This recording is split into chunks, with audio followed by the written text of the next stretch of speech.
All right, let's dive into what is, without a doubt, one of the most famous, most influential, and honestly, most challenging speeches ever given, the Sermon on the Mount.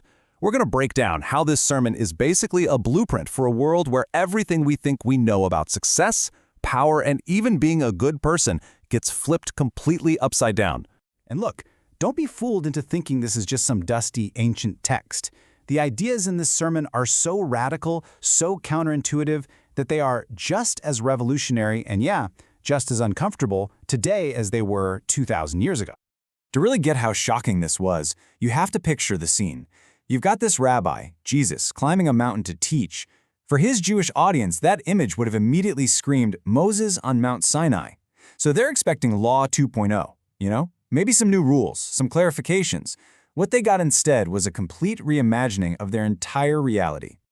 So where does he start? With what we call the Beatitudes. He starts with this word, blessed. But blessed here doesn't just mean happy. The original Greek, makarios, means something way deeper. It's this unshakable state of true flourishing, something that has nothing to do with your circumstances. And the people he says have it? Well, they're the last people anyone would have expected. I mean, think about it. Every single value system in the world, then and now, says the people who are truly flourishing are the rich, the powerful, the ones on top. But Jesus steps up and in his very first sentence says, nope, you've got it completely backwards. True flourishing belongs to the poor in spirit, the ones who are grieving, the meek. He just turns the world's values completely on their head. This first one alone would have been a total shocker. Poor in spirit isn't about your bank account. The Greek word used here, puktos, means utterly destitute, like spiritually bankrupt. Jesus is basically saying the entry ticket to his kingdom is admitting you have absolutely nothing to offer on your own. And it's the same with meek. We hear meek and we think weak, right? A doormat. But that's not it at all. The Greek word praus was actually used to describe a powerful warhorse that had been trained to bring all of its immense strength under the complete control of its rider. So meekness isn't a lack of power, it's power perfectly submitted to God. Okay, so after laying out this completely new foundation of who is flourishing, Jesus pivots. He moves from who is blessed to how these people actually live. And this is where he's about to shift the entire goalpost of righteousness away from just our outward actions and go straight for the heart. And he sets the stage with this bombshell. Now you gotta understand, the Pharisees were the most religious people around. They followed every rule, every tradition, down to the tiniest detail. And Jesus looks at this crowd of normal, everyday people and says, yeah, you have to be more righteous than them? You can just imagine the stunned silence. How could anyone possibly do that? So then Jesus establishes this rhythm, this powerful teaching formula that he repeats 6 times. He starts with something familiar. You have heard that it was said, quoting a law they all knew. And then he follows it up with the knockout punch. But I tell you, revealing a much, much deeper meaning nobody saw coming. He starts with an easy one, right? A rule almost everyone feels like they've kept. For most of the crowd, this is a freebie. They can check the box, feel pretty good about themselves. But, of course, that's not where Jesus is going. He completely bypasses the outward action and goes straight to the source, because he knows that murder doesn't just happen out of nowhere, it starts as a tiny seed of anger in the heart.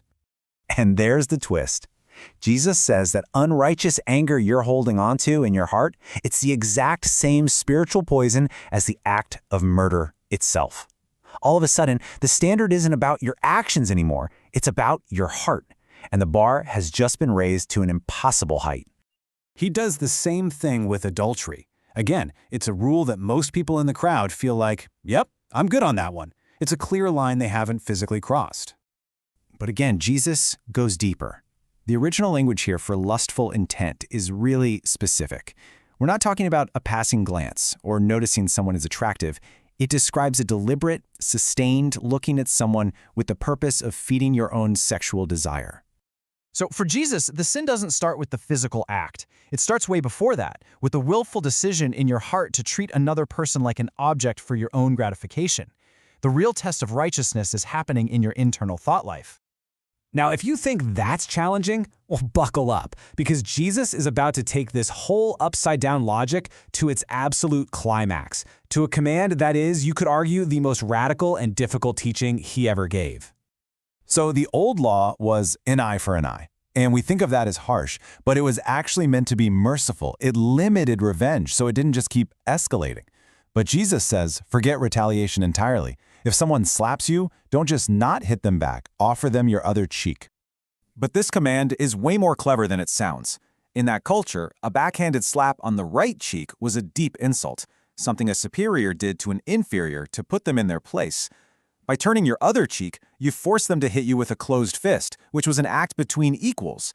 It's not passive submission, it's a brilliant, nonviolent way of asserting your own dignity and humanity. Then he gets to the most comfortable, most human rule of them all.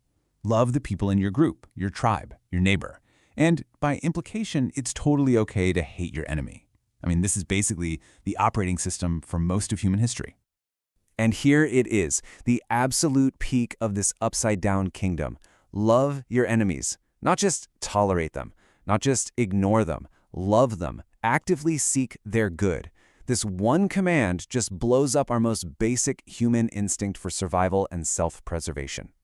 Which brings us to the question that's probably just screaming in your head right now. The same question that was definitely on the minds of everyone listening on that hillside. How? Seriously, how is any of this even possible? How can a normal human being actually live this way? And you know what? That question, how, that reveals the entire point of the sermon. This was never meant to be a new, impossible to-do list. It's not a self-help program for moral improvement. It's a description of a brand new kind of person, someone who has been totally transformed from the inside out. You see, Jesus isn't just raising the bar, he's changing the entire game. The message isn't try harder to be a good person.